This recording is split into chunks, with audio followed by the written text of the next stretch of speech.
Hi, Keith Rucker here with VintageMachinery.org. Hello, Keith Rucker here at VintageMachinery.org. Guys, today I am up in the north woods of the Upper Peninsula of Michigan and hanging out with my buddy Aaron Cergol over here. Say hey, Aaron. Howdy. And we're doing a little bit of blacksmithing. Aaron is a very well-known blacksmith in the blacksmith community, mostly for hammer making, and he has invited me to come up here and do a little bit of forging with him, and thought we'd bring you guys along for the ride. So we'll give you a little tour of his shop and do a little bit of blacksmithing along the way in this video today, so I hope you enjoy it. So we've got a blank of steel here over in the forge. What is this, Aaron? 1045. This is 1045, and I guess we're going to be making a hammer out of this. Is that the deal? Yes, sir. Look at there. Nice and red hot. So, how long have you been making hammers? About 12 years now. And if you guys are not familiar with Aaron's work, I would encourage you to go take a look at him on some of the social media channels. You've got an Instagram and Facebook page where you show a lot of your work and sell a lot of your hammers. What is that? It's just my last name, Cergol Forge. Cergol Forge, C-E-R-G-O-L. So I encourage you to go take a look at that. I'm always impressed with what he's posting. Even if you just want to look, it's worth your time and effort. We're going to be forging a hammer here today and let you guys see the process. So we're going to be coming over here to the hydraulic press. We're going to be punching the eye. Putting the eye in here.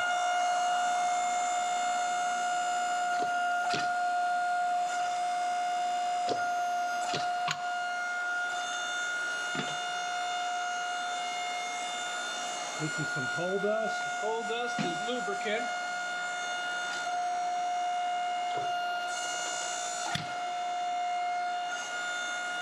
Now punch the slug out.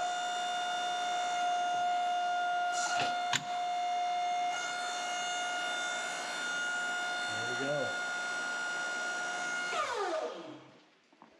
So we changed the dies over here.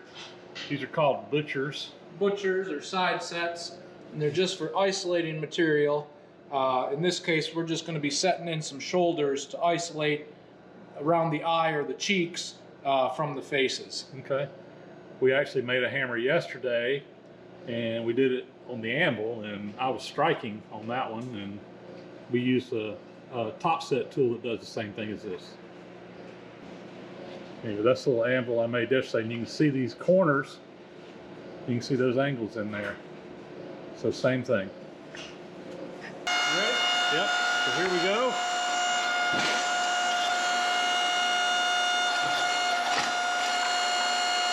Always split the difference.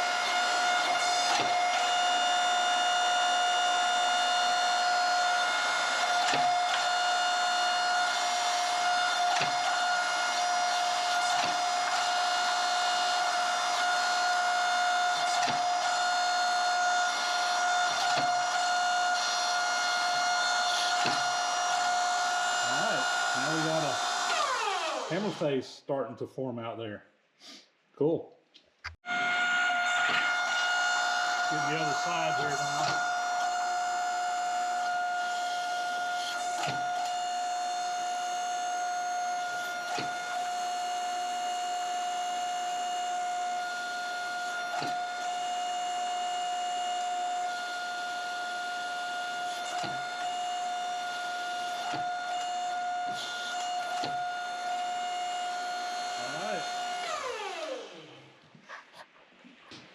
See, you can tell I got a couple steps in there, but I'll grind that out. Very cool. But don't tell nobody. Don't worry, I didn't. So we're going to head over to the power hammer now and do some. Take things down to plane.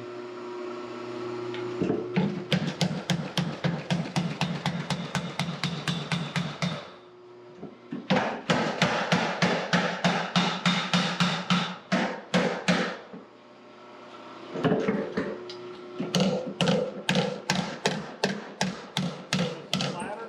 That's a flatter. This helps get the hammer marks out of it. hammer marks, it just makes everything a little smoother.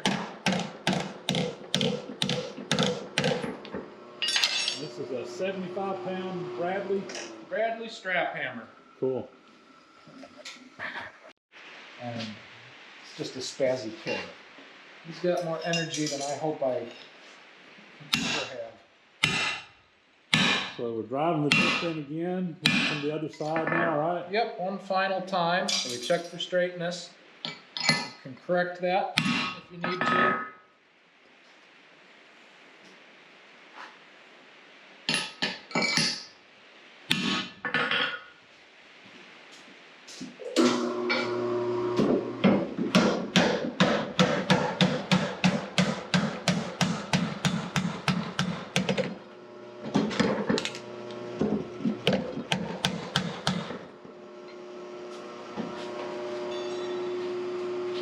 Run the flatter over it once more.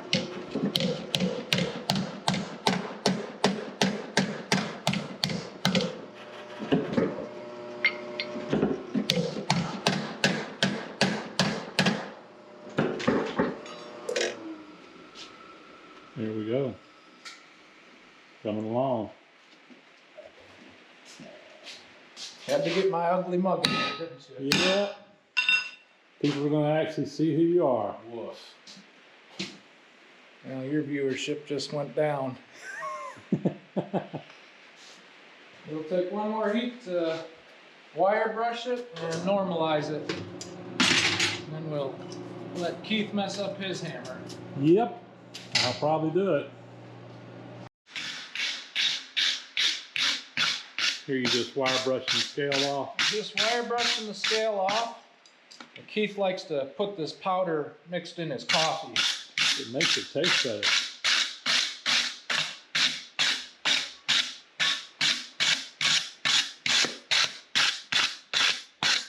We use these big butcher block brushes.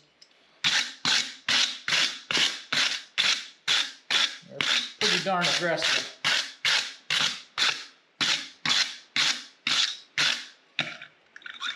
And we'll just let it normalize before grinding and heat treatment.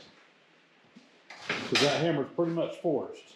Yep, it's forged at this point. We'll take one more heat once it's ground and polished to harden it, and then we'll temper it. Okay, good deal. That wasn't too bad. Now we'll see how bad I do. So I got this thing.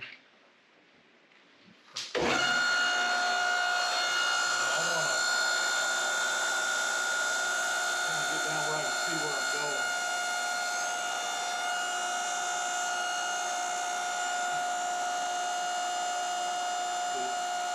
Is that good? Yep. Just gonna kiss it. Let's kiss it. Pick it up and look at it. That's pretty good. I guess I can kind of feel that. You can feel that, yep.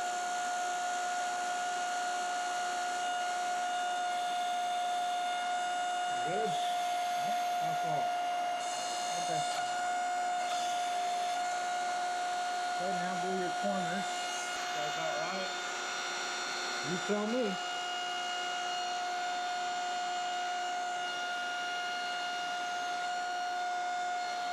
Tell me when to stop.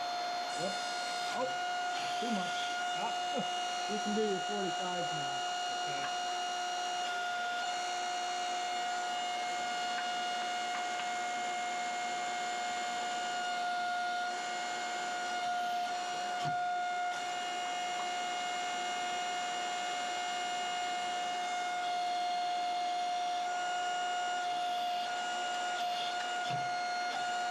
Good. Alright. Yeah, I did go a little bit deep. So now we're over to the power hammer, and I'm going to warn you guys ahead of time that me and this power hammer, yeah, I haven't got a feel for it. We'll see how it goes.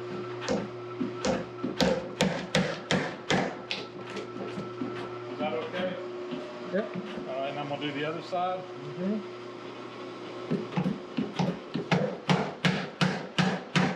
Now you can do the whole thing.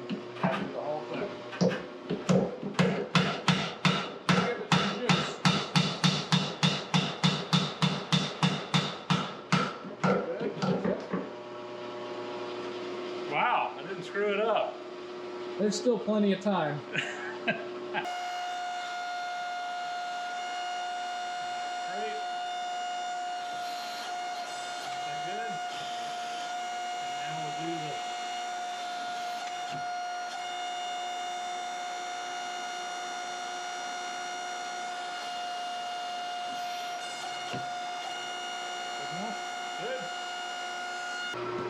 Kiss it.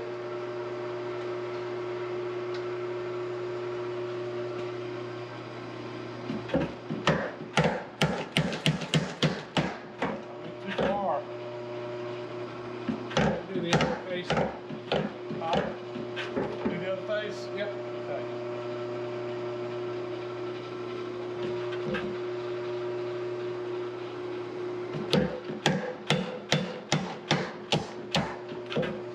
Gotta do the whole thing. Yep. Angle it so the whole piece. Angle it so the whole piece is on the dies. Okay. There you go.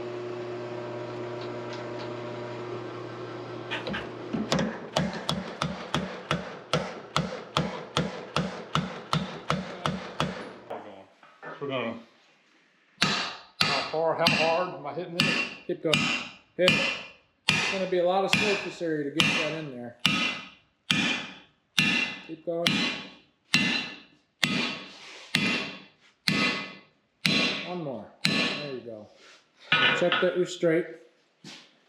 Both ways. Does that look straight to you? You tell me. It's pretty decent, I think. Check the other way. Yeah. Okay. Yep. Grab your tongs. Okay. And we're going to do kind of the whole surface area here. Yep, exactly.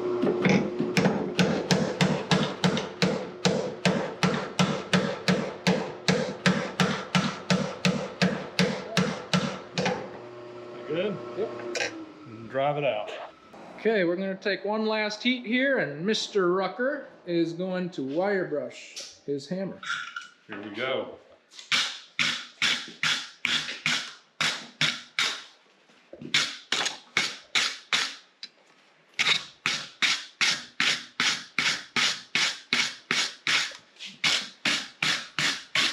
I need to flip it around now. Yep, just keep moving it around. All those dark spots are scale and they'll Sure. keep appearing. Just get rid of all of them.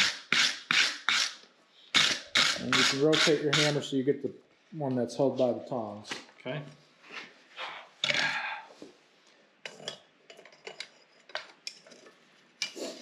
I swear. All right, come on now.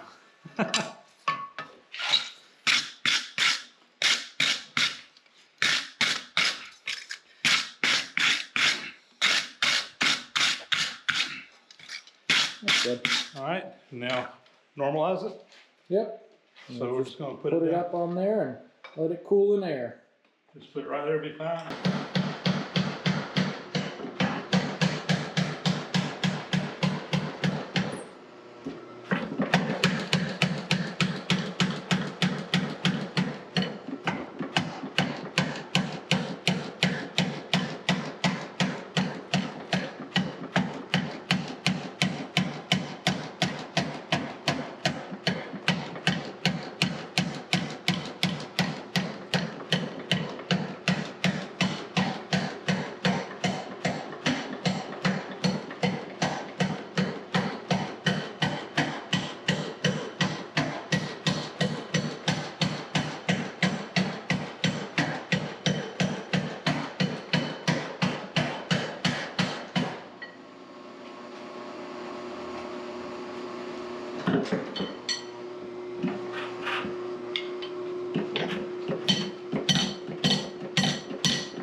And this is, you're working on making a new drift? This will be a new hammer drift. Okay.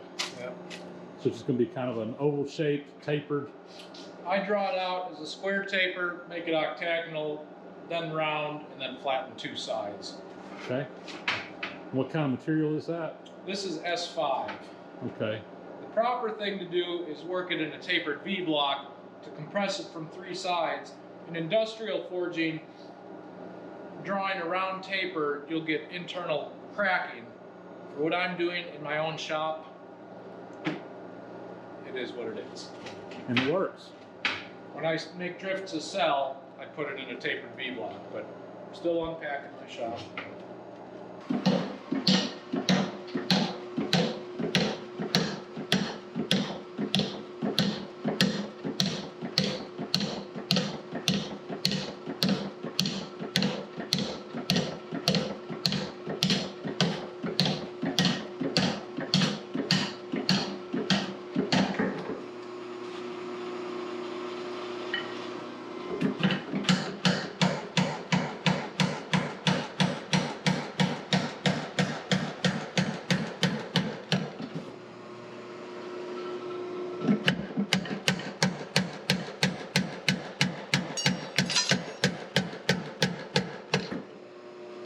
And I don't make an oval, I make sort of a capsule shape, around with 2 flats.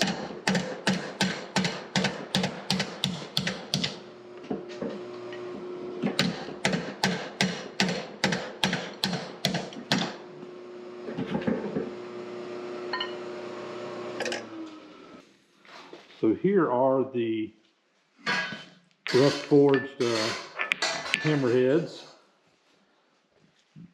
One of them I did and one of them Aaron did.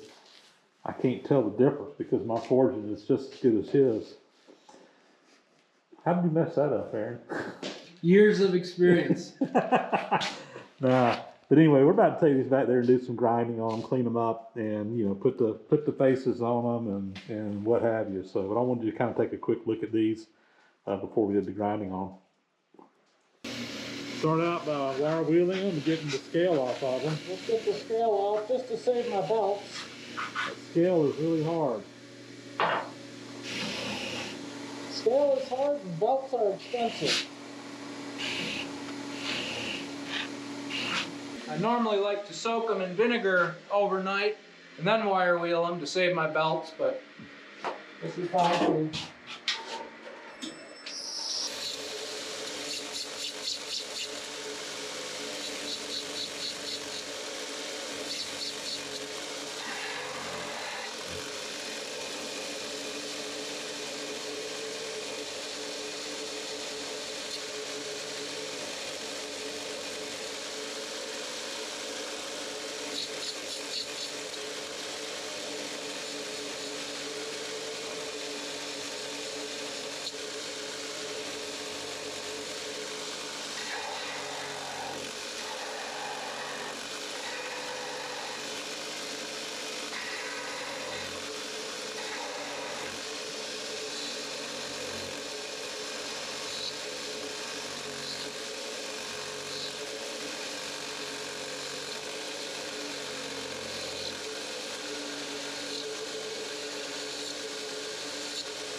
So here it is, after being ground on, just cleaned up.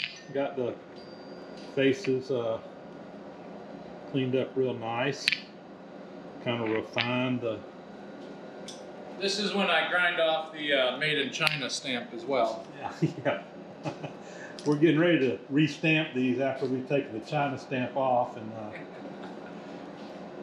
put the real stamp in there. So that's coming up next. So while that's heating up, just take a quick look around the shop here. So this is his current forge, and you say you're getting ready to put in a stone forge? Yeah, build a stone forge come winter time. We have such awful long winters up here. It's a good project.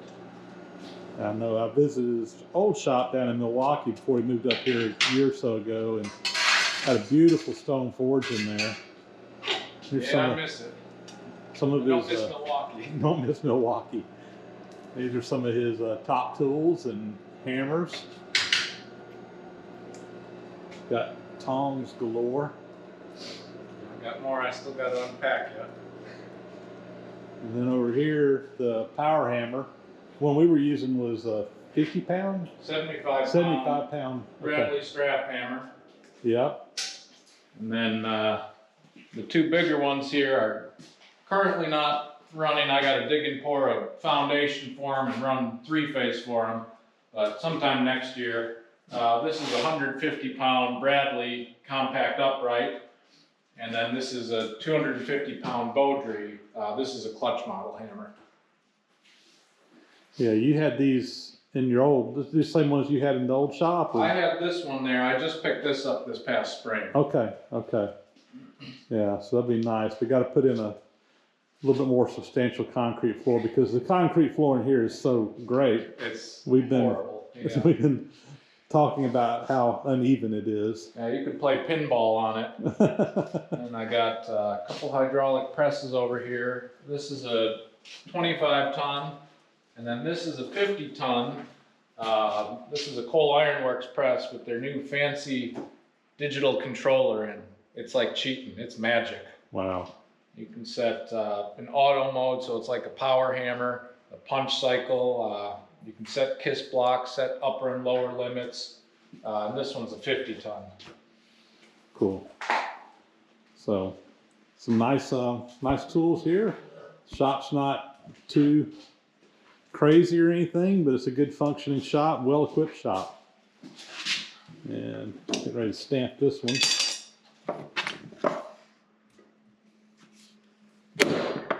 Whoa! China. Yeah, he's got his Cergol mark there. Awesome. And that's ready to be hardened? Yep. So bring it up to what, about a cherry red? Or? Cherry red. And is this water hardened or oil hardened? Or? This is 1045, so this is water hardening. I'll often harden in brine as well, but I don't have a mixture of brine, so just quench it in cold water and agitate the hell out of it to cool it faster. Okay.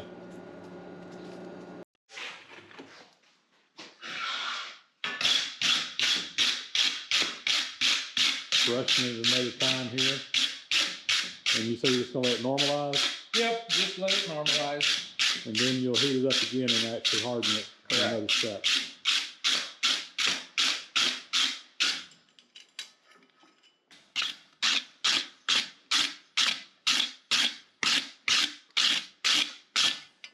So right now, Mr. Rucker is going to be hardening his hammer, and he's just rotating from face to face.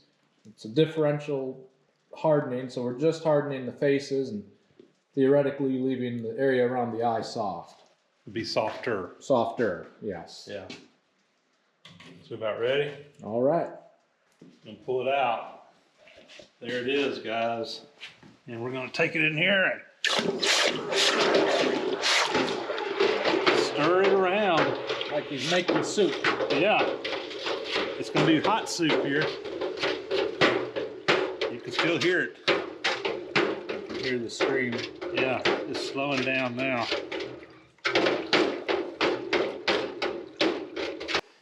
So after hardening it, we just polished the ends, the faces over there on basically a Scotch-Brite pad. And got it in this high-tech tempering oven here. He's laughing in there.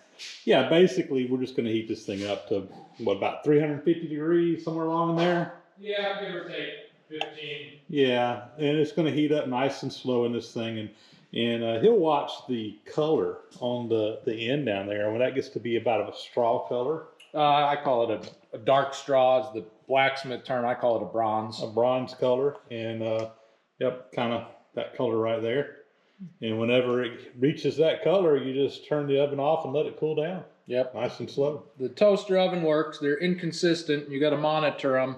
I've got a heat treat oven I use for tempering, but I don't have it wired in yet. So add it to the list of new Things shop to do and moving to a new shop. Exactly.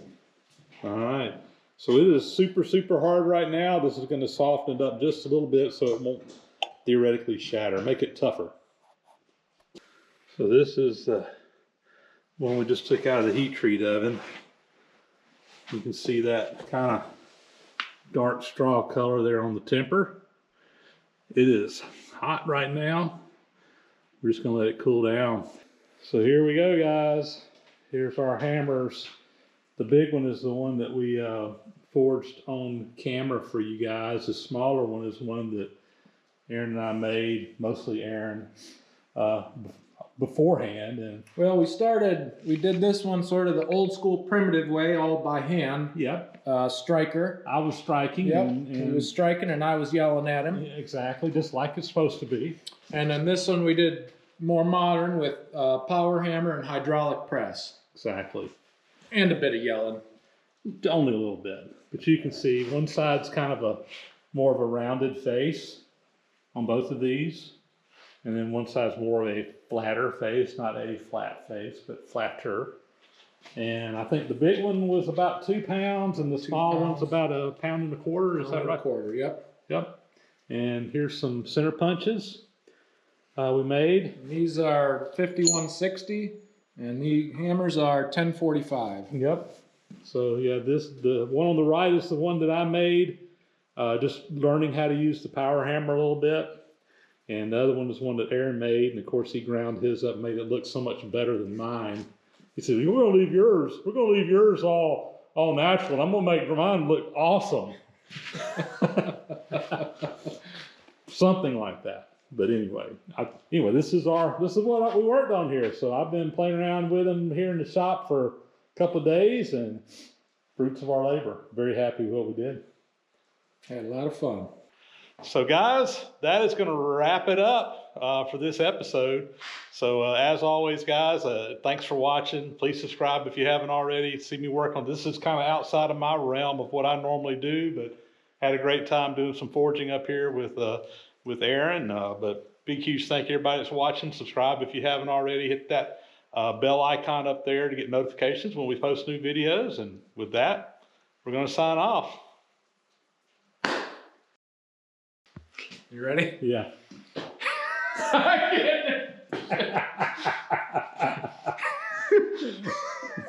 Ha! Keith Rucker.